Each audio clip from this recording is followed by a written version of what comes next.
Bonsoir à toutes et tous et bienvenue dans Regard sur l'Afrique, votre rendez-vous d'analyse et de décryptage de l'actualité africaine sur l'élan africain. Cette semaine, deux sujets retiennent l'attention sur le continent. Eh bien, l'Afrique du Sud, une nouvelle vague de violence xénophobe inquiète plusieurs pays africains. Les ressortissants étrangers vivant, vivent dans la peur après des attaques et des discours hostiles contre des immigrés. Eh bien, également, et puis au Sénégal, le climat politique connaît de nouvelles secousses entre les déclarations du président Bassirou Diomaye Faye sur l'éligibilité de Ousmane Sonko et le limogeage du porte-parole de la présidence. Les tensions semblent gagner le sommet de l'État. Alors, que révèlent ces tensions? Quels impacts pour les populations et pour la stabilité politique? C'est le débat de ce nouveau numéro de Regard sur l'Afrique. Eh bien, chers confrères Anissé, bonjour et bienvenue dans ce nouvel épisode de Regard sur l'Afrique. Merci beaucoup encore une fois, Prudence. Je vous salue. J'espère que vous allez bien. Je salue également tous ceux qui nous suivent maintenant et peut-être qui nous suivront après par la plateforme YouTube. Merci, moi aussi je vais bien et j'espère que nos échanges vont euh, éclairer l'opinion publique. Merci. Ah oui, forcément que les échanges vont éclairer hein, l'opinion publique, n'est-ce pas, ceux qui nous suivent via la plateforme YouTube, Média, les Nouvelles Élan. Sinon, l'élan africain, voilà. Eh bien, en Oui, tout cas, c'est notre souhait, nous espérons vivement. Eh bien, nous espérons également leur retour, leurs commentaires, pourquoi pas, de partager avec nous leur avis sur, tout à fait, voilà, des les sujets que nous commentaires, et des développons avis, et chaque puis semaine, même des voilà, sur contestations, cette c'est plateforme. possible. Mm. Voilà. Alors, le premier sujet, messieurs et dames, c'est la xénophobie en Afrique du Sud. Alors, l'Afrique du Sud reste l'une. Oui, voilà. Oui. Alors, comme je le disais, l'Afrique du Sud reste l'une des principales destinations des immigrants africains. Pourtant, le pays fait face depuis plusieurs années à des épisodes de violence visant des étrangers. En cette année 2026, bien évidemment, la tension remonte encore d'un cran. Alors, la première question que l'on se pose hein, tout de suite, c'est de savoir comment expliquer le retour des violences xénophobes en Afrique du Sud en cette année 2026. Qu'est-ce qui explique cela? Sinon, comment l'expliquer? Alors, c'est très compliqué, effectivement, c'est très difficile à comprendre. D'abord, comme vous le disiez, l'Afrique du Sud reste l'une des premières destinations de l'immigration en Afrique. Et pour cause, puisque l'Afrique du Sud est la première économie africaine. C'est un pays industrialisé.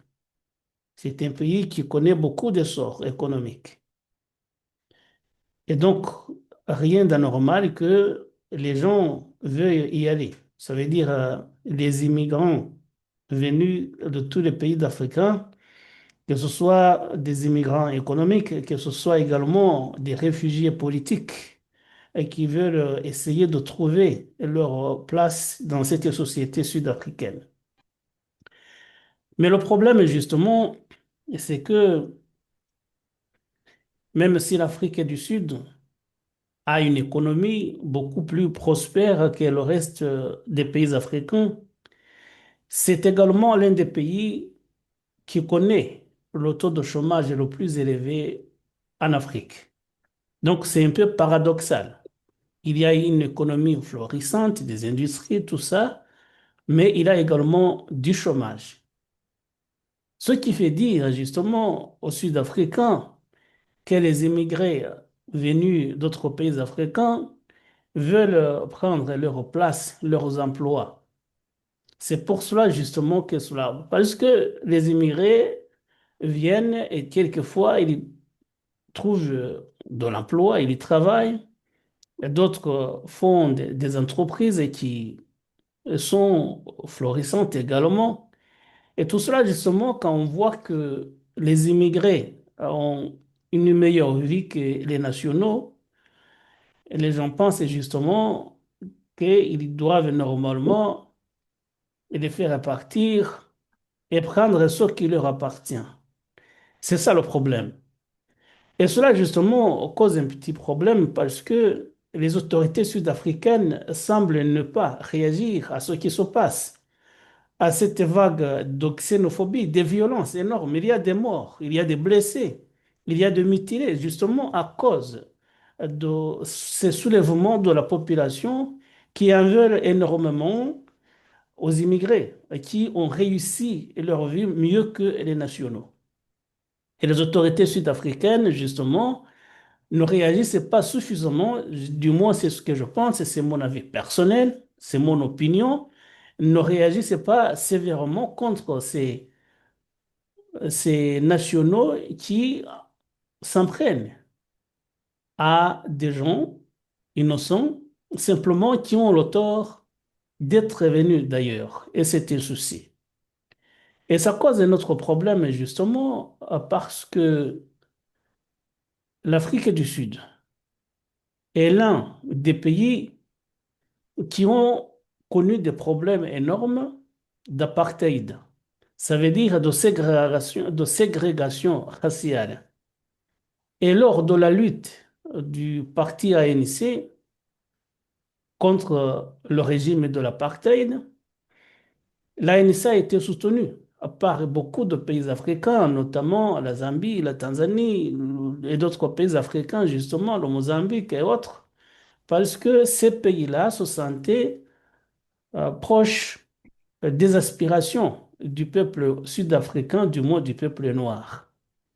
Et maintenant, justement, que l'apartheid a été démantelé et que les gens veulent participer à l'essor d'émancipation des Noirs en Afrique du Sud, je parle des gens venus d'autres pays, les nationaux ne veulent pas les accueillir, mais plutôt veulent leur faire du mal, injustement, tout simplement parce que ils réussissent leur vie. Et ça, justement, c'est un souci.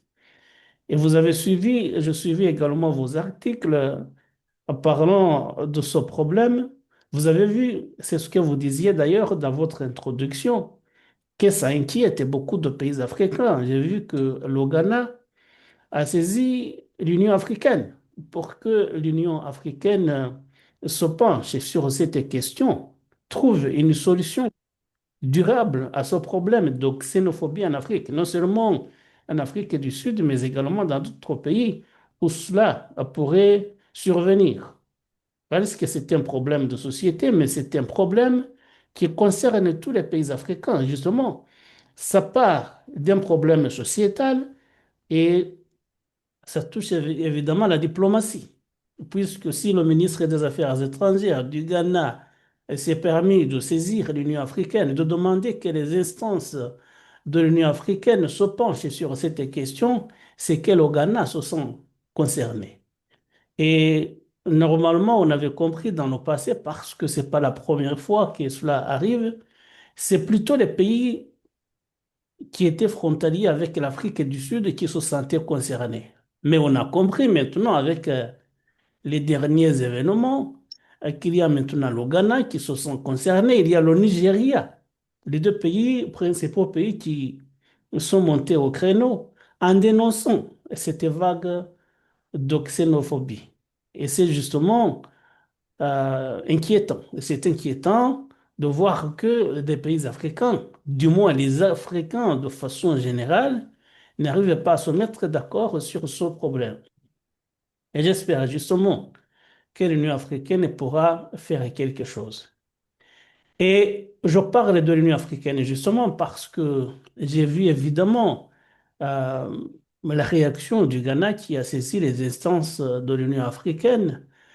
Mais je me demande justement à quoi servirait l'Union africaine si cette organisation ne prenait pas des mesures qui s'imposent pour que ce problème soit résolu de façon durable. Et ça me rappelle justement, parce que l'Union africaine, c'est quoi? L'Union africaine, justement, c'est une organisation d'intégration panafricaine. Ça veut dire qu'il faut tout faire pour que les Africains soient ensemble. Il y a maintenant une zone économique qui est en train d'être créée au niveau africain. Il y a d'autres mesures qui doivent être prises pour que les Africains se sentent ensemble. Et cela, justement, ces événements me rappellent. euh, L'Union africaine a été créée, c'était à l'an 2000, et sur proposition du président libyen Muammar Kadhafi.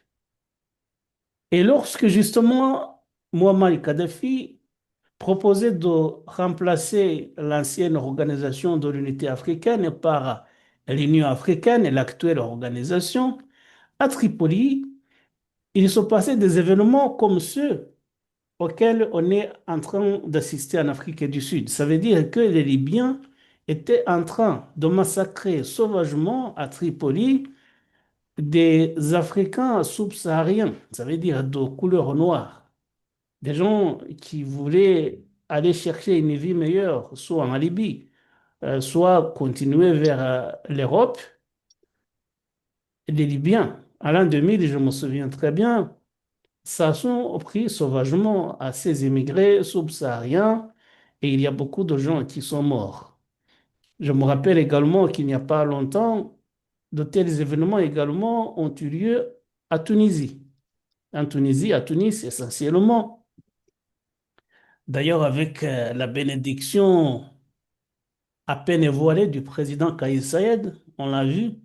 Et donc, ça veut dire que ce n'est pas la première fois que cela arrive.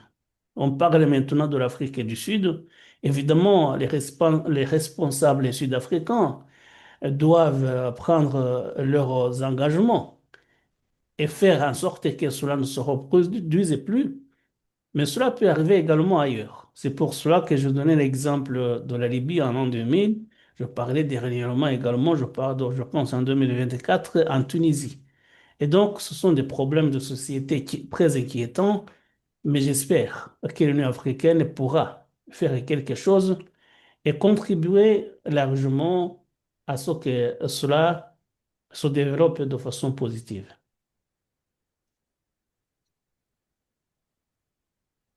Et justement, parlant de la résolution de cette crise, euh, également parlant de la contribution de l'Union africaine, que font les autorités sud-africaines elles-mêmes?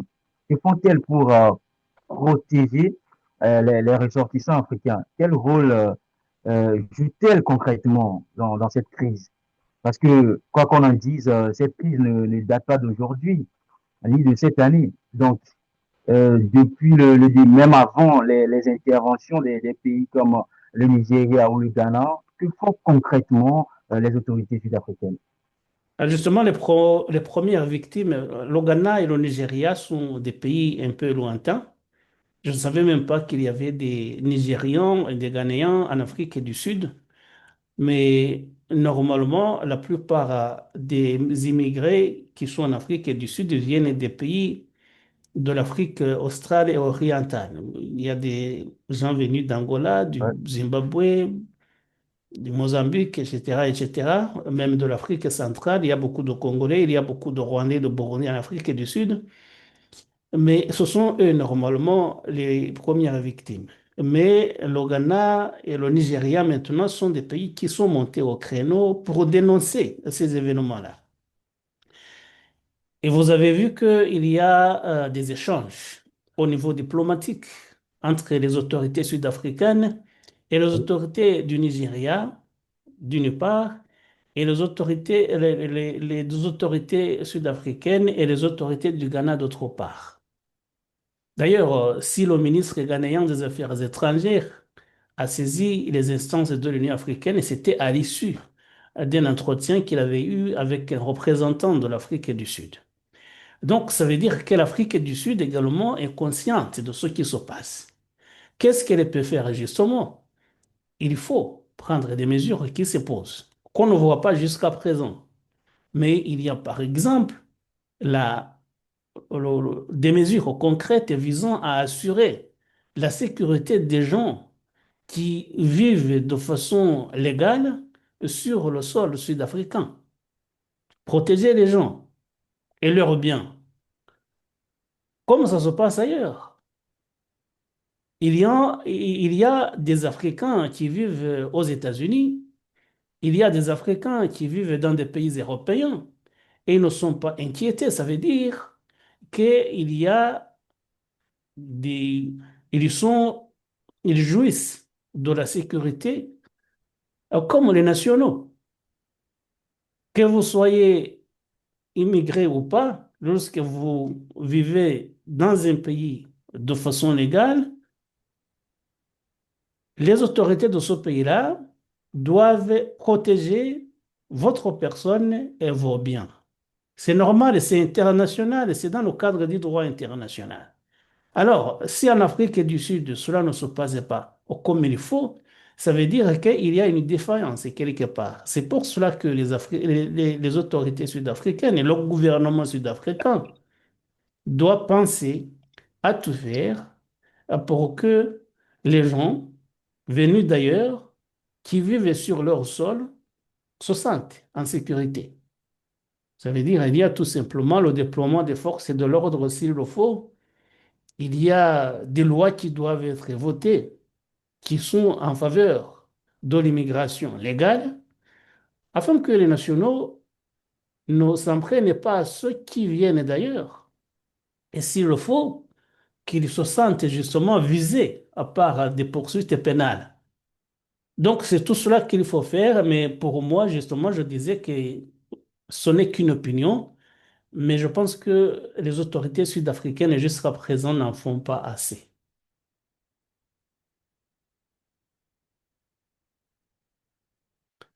Donc, si je dis que le gouvernement sud-africain n'en fait pas assez, c'est que justement, c'est un phénomène qui dure depuis longtemps, mais qu'on voit tout de même que ça continue, que les gens continuent d'être inquiétés malgré euh, les alertes venues du monde entier pratiquement.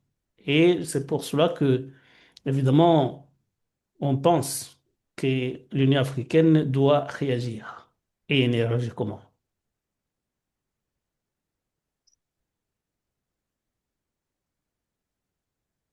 Voilà, je crois que c'est ce que je voulais dire à ce sujet.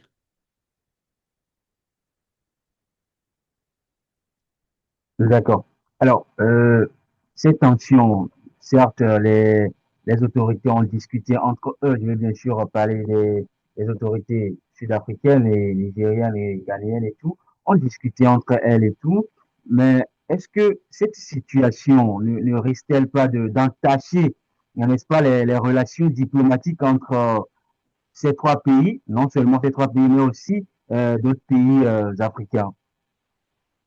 Oui, ça peut arriver, c'est déjà une crise. Si vous avez vu la réaction des autorités nigérianes et des autorités ghanéennes, ça semble une crise déjà entre les deux pays et l'Afrique du Sud. Ça veut dire que ces gens, les autorités du Ghana, les autorités du Nigeria, ont mal pris ce qui s'est passé. Effectivement, on ne peut pas s'en réjouir. Ça veut dire que s'il y a des gens, bon, il y a des gens qui partent, qui sont des réfugiés par exemple. Mais il y a d'autres pays, par exemple, il y a d'autres nationaux du Nigeria, du Ghana et des nationaux d'autres pays africains qui vont en Afrique du Sud en espérant trouver une vie meilleure. Alors, il est anormal que ces gens euh, qui n'ont rien fait de répréhensible devant la loi se sentent visés par des violences énormes visant leur sécurité et leur intégrité physique et qui, des fois, trouvent la mort.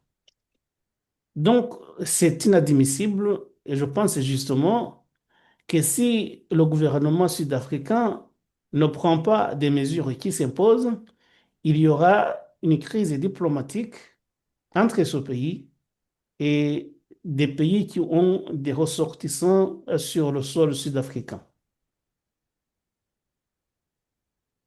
Justement, c'est ce qu'on craint et c'est ce qu'on ne souhaite pas d'ailleurs, que la crise s'enlise au point où euh, les ressortissants d'autres pays s'en prennent également aux ressortissants sud-africains dans leur pays. C'est ce qu'on ne souhaite pas vivement que ces pays, sinon l'Afrique du Sud réussisse à, n'est-ce pas, apaiser les tensions avec comment dire, la collaboration de l'Union africaine pour que cette crise puisse, on puisse trouver une solution rapide à cette crise.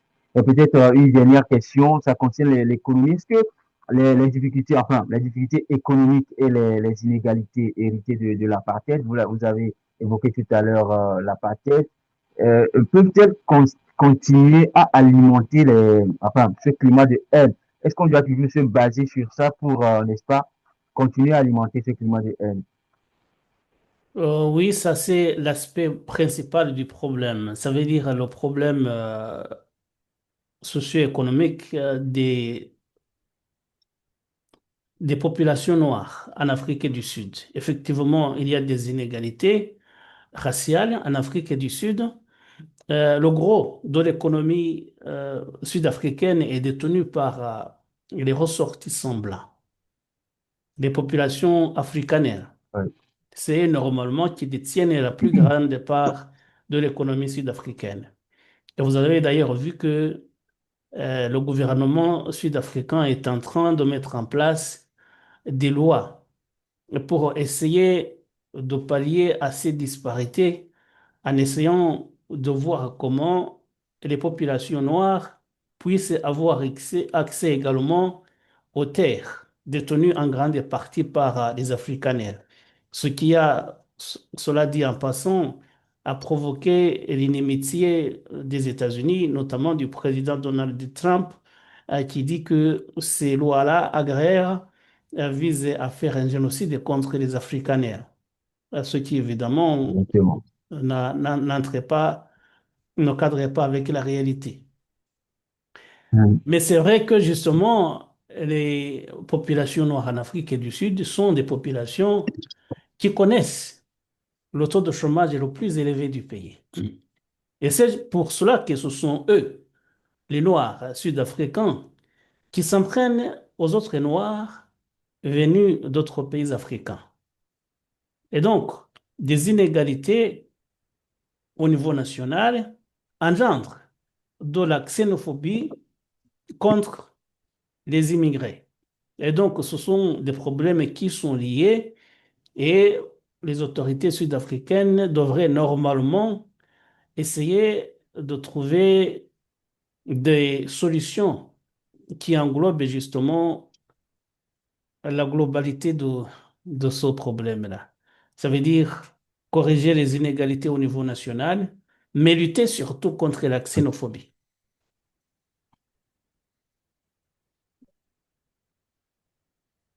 C'était, je crois,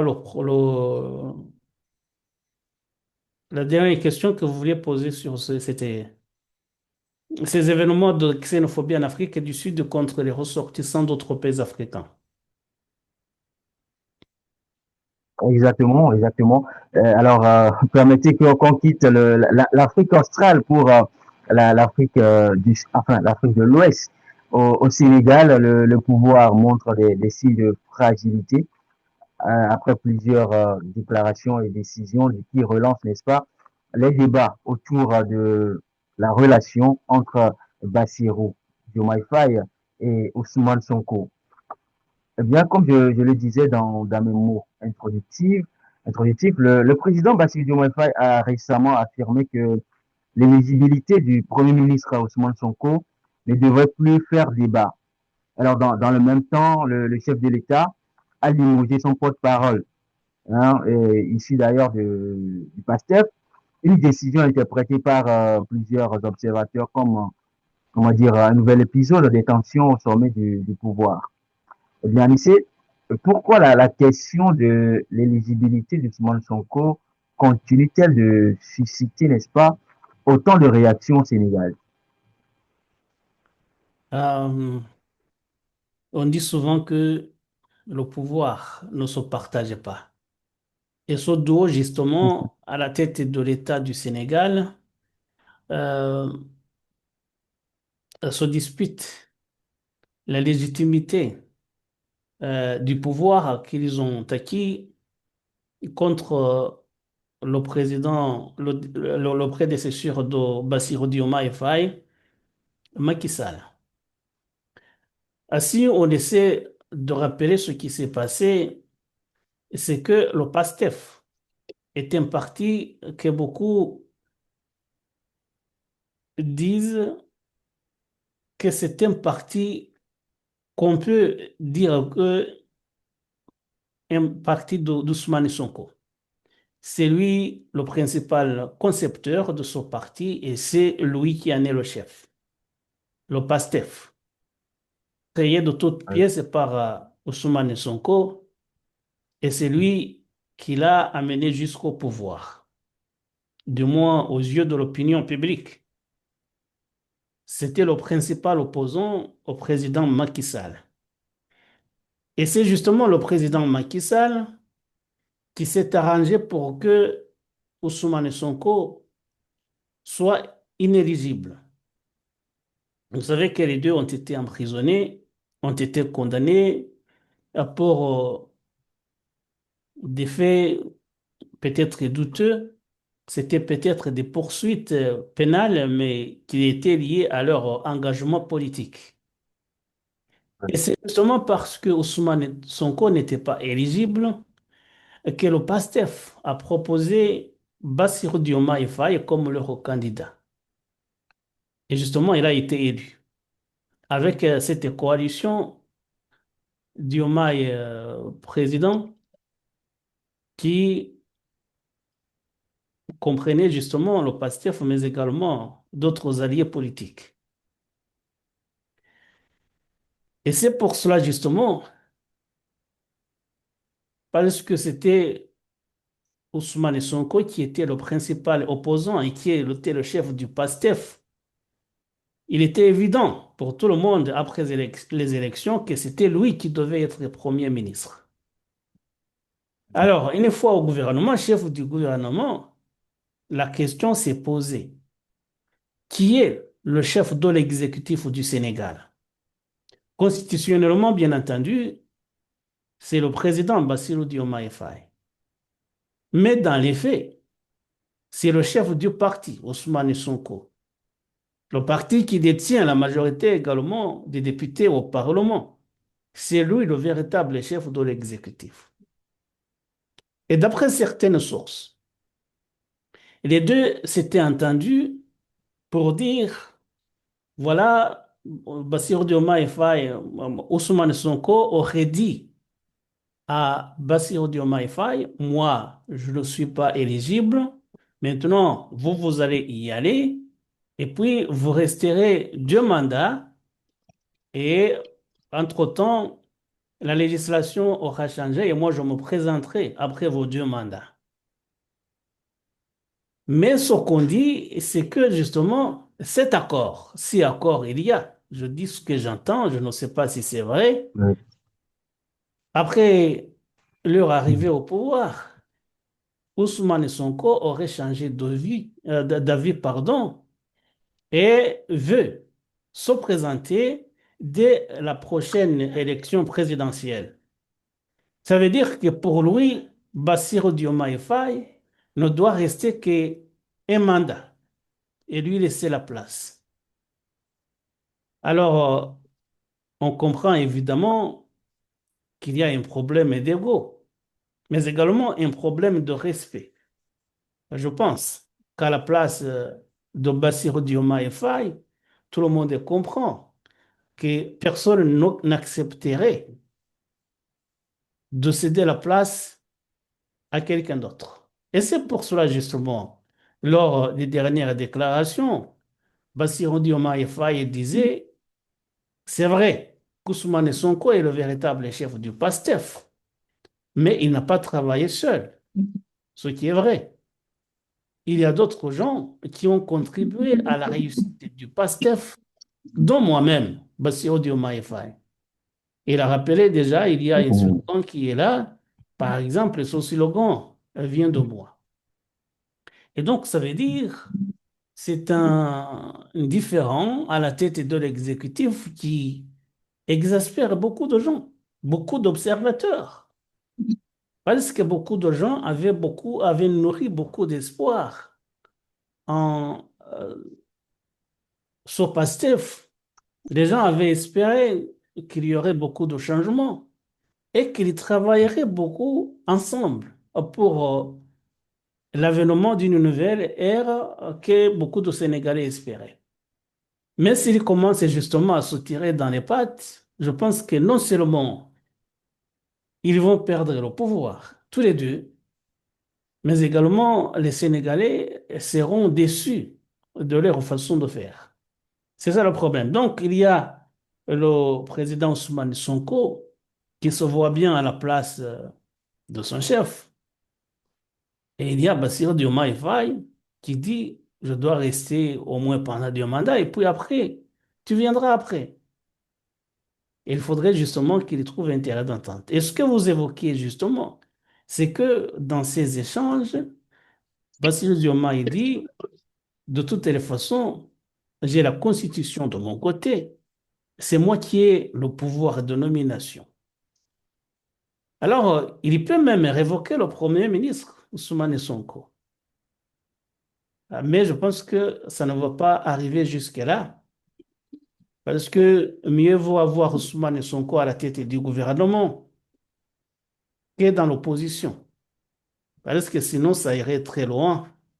Parce que quand il est à la tête du gouvernement, il prend ses responsabilités, il y a des choses qu'il ne peut pas dire, et il doit rester quand même respectueux envers le président de la République, qui, constitutionnellement parlant, est le chef de l'État, le chef des institutions et, comme on dit, le magistrat suprême du pays.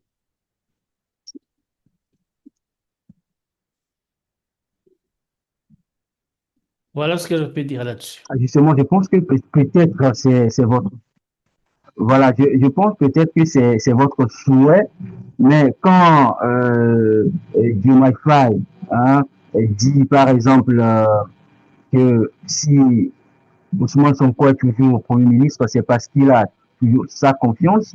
Est-ce que quelque part, il pense à, à le démettre de ses fonctions ou euh, Ousmane Sonko doit-il démissionner de lui-même? J'espère que pour l'instant, on n'en est pas encore là. Euh, Si on en arrive là, c'est que les choses seront allées trop loin. Et j'espère que personne ne veut que ça aille trop loin. Mais ce que j'ai vu justement, c'est que le Premier ministre Ousmane Sonko, chef du parti au pouvoir, le PASTEF, est en train de travailler pour la mobilisation. Il met beaucoup de force dans la mobilisation pour que le parti soit encore plus fort. Là, je le comprends. Et j'ai vu également que le président le président Bassirou Diomaye Faye essaie de tout faire pour avoir d'autres alliés. Il voit bien que le parti est acquis au Premier ministre. Il doit chercher d'autres alliés également. Justement, cette coalition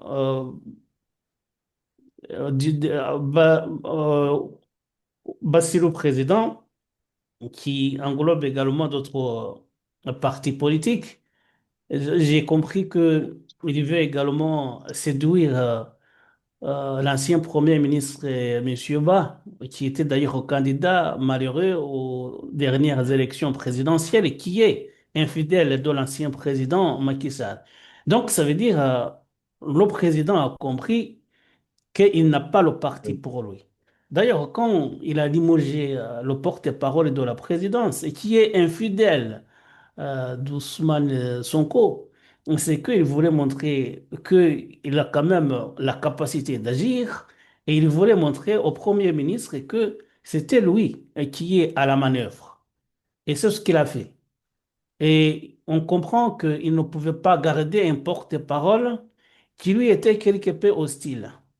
Mais même si j'utilise ce vocable hostile, ça ne veut pas dire que les deux personnalités ne s'entendent plus. Il y a un débat politique, parce que c'est le mot qui est employé. Il y a un débat politique, mais qui peut trouver une solution, à mon sens. Ils ne sont pas encore arrivés au stade où ils doivent divorcer. Parce que s'ils divorcent, ce sera un divorce violent. Donc, le président ne souhaite pas limoger son Premier ministre et pour l'instant, le Premier ministre ne veut pas démissionner.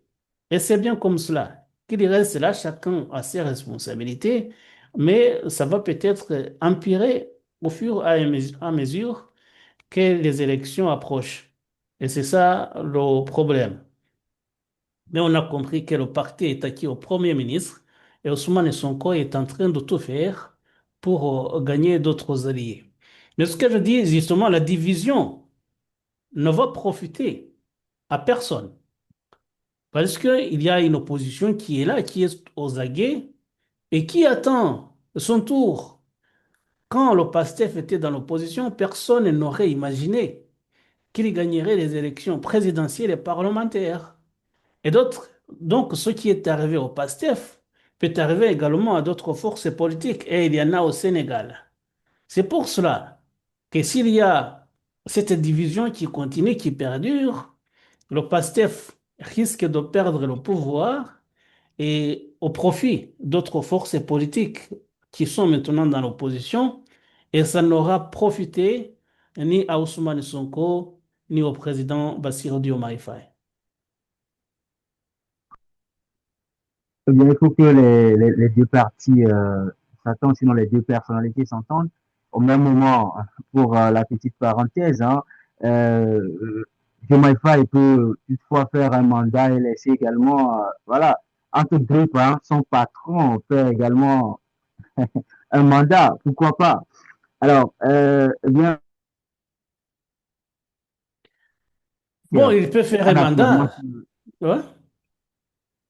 Mais Oui. pourquoi il ferait un Alors mandat oui, alors que la Constitution lui autorise à en faire deux? C'est ça la question.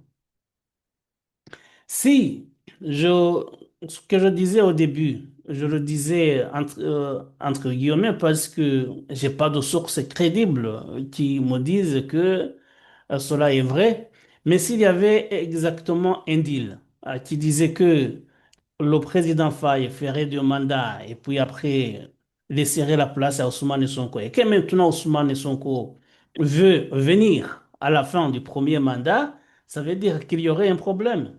Et tout le monde a compris justement que les gens qui viennent au pouvoir, ils prennent goût et ne veulent plus en partir. Mais justement, pourquoi est-ce que Ousmane Sonko, les deux sont encore jeunes, hein, ils ont du temps devant eux, pourquoi est-ce que Ousmane Sonko ne pourrait pas patienter pour qu'il laisse à l'autre le deuxième mandat. C'est une solution. S'ils discutent ensemble, cela pourrait évidemment être la meilleure solution pour moi. Sinon, ils vont perdre le pouvoir.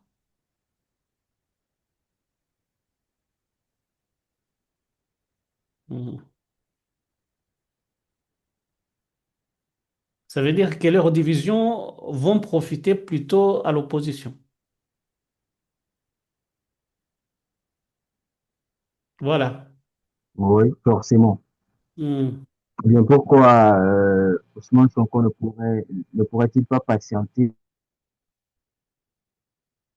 Justement, c'est ça la question. Pourquoi est-ce qu'il ne peut pas patienter? Il ne peut pas patienter. Évidemment, d'autres diront que Bassirou Diomaye Faye également pourrait faire un profil bas et laisser le poste au président du PASTEF, puisque justement, tout le pouvoir vient du PASTEF. Il y en a qui peuvent le penser comme cela. Mais il y a également, comme je le disais, un problème d'ego. Chacun a sa personnalité et Bassirou Diomaye ne veut pas se faire humilier comme cela. En disant, je laisse la place, le PASTEF va désigner un autre candidat alors que je suis là, alors que la Constitution m'autorise à briguer un deuxième mandat. Et donc, c'est également un problème de personnalité, d'ego, et tout le monde le comprend. Il le faut vraiment, il faut qu'ils s'attendent non seulement pour leur bien, également pour le bien voilà, du pays, parce que Mm. s'il y a toutes ces histoires, toutes ces polémiques, à quand est-ce qu'on va dire, on va véritablement diriger le pays? Eh bien, c'est là une petite parenthèse. Parlons du limogeage. C'est bien vrai que nous avons évoqué plusieurs aspects du sujet, mais parlons du limogeage du porte-parole de la présidence. Est-ce que cela ne révèle-t-il pas une fracture politique plus profonde entre les deux amis, sinon les deux frères? Je pense que la session a déjà eu lieu. Ce sont deux frères qui s'appréciaient bien. Donc, les gens pensent que si Bassirou Diomaye Faye est là, c'est grâce justement à l'engagement politique d'Ousmane Sonko. Mais c'est ce que nous sommes en train de dire. C'est que Ousmane Sonko, fort justement de sa forte personnalité, je pense que c'est lui qui a fait Bassirou Diomaye Faye et que Bassirou Diomaye Faye doit lui dire merci et accepter tout ce qu'il lui dit, y compris justement cette façon de lui dire, à la fin de son mandat, tu pars et c'est moi qui me porte candidat au poste de président de la République. On a vu d'ailleurs que il y a une modification législative qui est en train de se faire, qui devrait justement permettre à Ousmane Sonko de pouvoir se présenter à la présidence de la République. Mais vous me demandez si cela ne démontre pas qu'il y a une scission profonde. Oui, bien évidemment. La scission est profonde. Le Oui, beaucoup plus pouvoir, profonde que ce que cela laisse paraître. oui, oui, oui, tout à fait. Si c'est apparu à la place publique déjà, c'est que déjà, c'était déjà profond. Normalement, ils ont dû en discuter d'abord en privé. Et si les problèmes, justement, ont été connus du grand public, ça veut dire que les choses sont allées plus loin. Il n'y a pas à espérer peut-être que les choses peuvent s'arranger. À moins, comme je le disais, qu'ils essaient de trouver un terrain d'entente. Et ce porte-parole de la présidence, justement, en a fait les frais. Lui qui est infidèle d'Ousmane Sonko, alors que le porte-parole de la présidence, dirigé par Abassirou Diomaye Faye, on comprend que cela ne pouvait pas durer comme cela. Et c'est pour cela que le président dit, c'est moi qui détiens le pouvoir de nomination. Je vous révoque et vous allez rejoindre le camp de mon frère et rival. Et c'est évidemment une situation très complexe, mais comme je le disais, qui risque de ne pas profiter ni à l'un, de ne profiter ni à l'un ni à l'autre. Ça veut dire que les deux, le parti PASTEF, risquent de céder le pouvoir à d'autres forces politiques alors qu'ils étaient en passe de consolider leur mainmise sur le pays.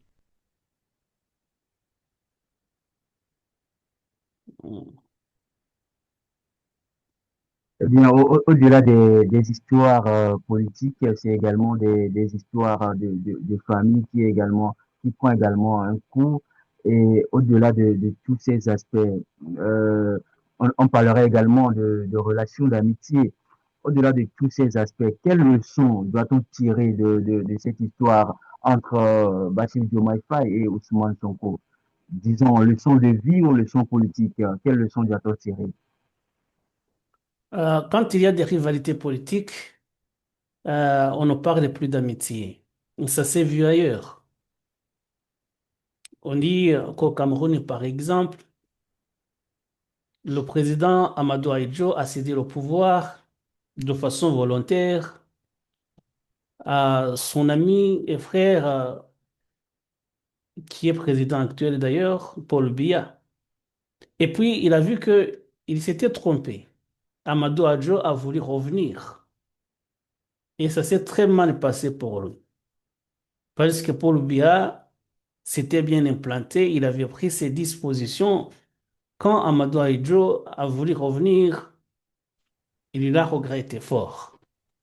Et maintenant, justement, au Sénégal, même si les deux hommes étaient amis, s'il y a une sorte de rivalité qui entre en ligne de compte dans le cadre de la lutte pour le pouvoir, les amitiés n'auront plus de place. Ça veut dire ils deviennent des ennemis qui peuvent même s'entretuer. Ça s'est vu ailleurs. Et donc, on ne parle plus d'amitié quand il y a une lutte pour le pouvoir. C'est plus fort.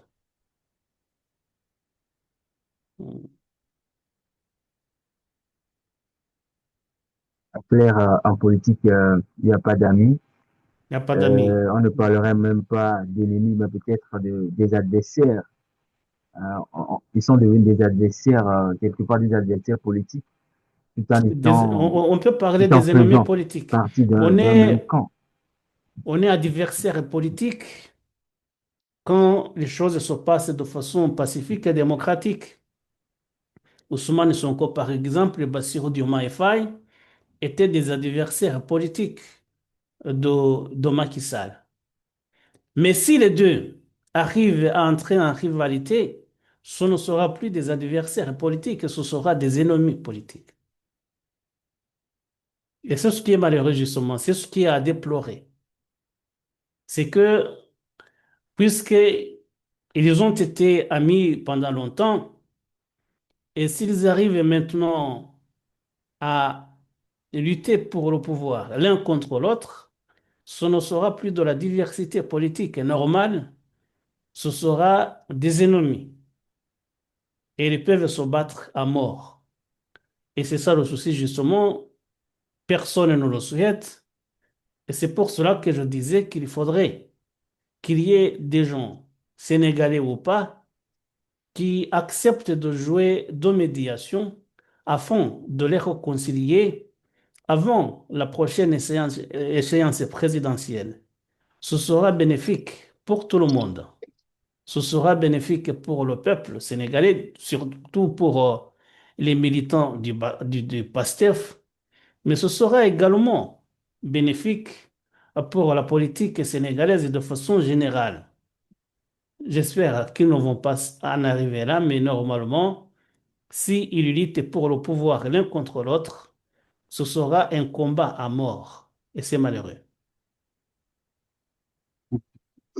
Et vraiment, ce sera malheureux. Parlant de mort, j'aimerais que vous fassiez, n'est-ce pas, un petit, enfin, une petite, comment dire, résumé, n'est-ce pas, pour ne pas dire conclusion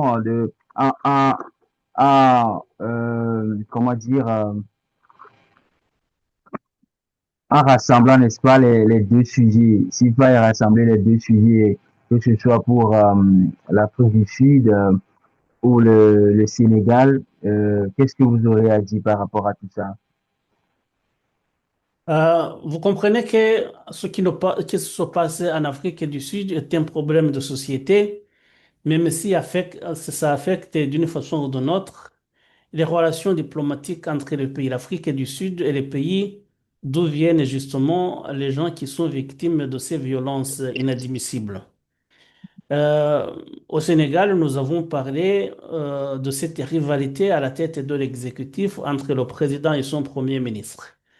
Mais là où les deux sujets se rejoignent justement, c'est que ça manque de clarité ou de prévoyance et qu'il y a une solidarité normalement d'un côté qui devrait se faire du côté de l'Afrique du Sud et des pays d'où viennent les gens qui sont victimes des violences, mais également une sorte de solidarité, d'entente mutuelle entre le Premier ministre sénégalais et son président, et le président sénégalais et son Premier ministre. Donc, ça veut dire qu'il y a des gens qui luttent pour leurs intérêts tout en ne pensant pas aux intérêts généraux ou tout simplement en manquant ce qu'on peut appeler une façon de penser aux autres. Ça veut dire normalement, euh, sans être altruiste, mais on peut dire tout simplement, j'ai mes intérêts à défendre, mais je ne veux pas détruire l'autre. Il faut tout simplement chaque fois trouver un centre d'intérêt et garder une fenêtre de dialogue si les problèmes surviennent. Voilà. Je pense que c'est le manque de solidarité, le manque d'entente mutuelle, euh, l'échec de cohabitation ou de discussion. C'est ça qu'on peut dire. Voilà, comme le dirait un grand artiste africain, quand l'Afrique sera unie, quand l'Afrique sera unie, ça va faire mal, hein. Eh bien, quand les chefs d'État africains également seront unis, hein, véritablement, ça va faire mal. Mal à qui? À chacun de trouver la réponse. Eh bien, merci beaucoup, Anissé, d'avoir bien vouloir échanger avec nous lors de cette émission, de cet épisode de regard sur l'Afrique. C'est la fin de cette émission. Merci à vous, mesdames et messieurs, de nous avoir suivis sur l'élan africain. C'est un plaisir de vous savoir nombreux à nous suivre chaque semaine. On se donne, n'est-ce pas, rendez-vous la semaine prochaine pour une nouvelle émission consacrée également aux grands enjeux du continent africain. D'ici là, portez-vous bien et restez toujours et toujours connectés et branchés à l'actualité africaine via euh, nos plateformes d'élan africain. Passez un excellent week-end. Merci beaucoup, Prudence.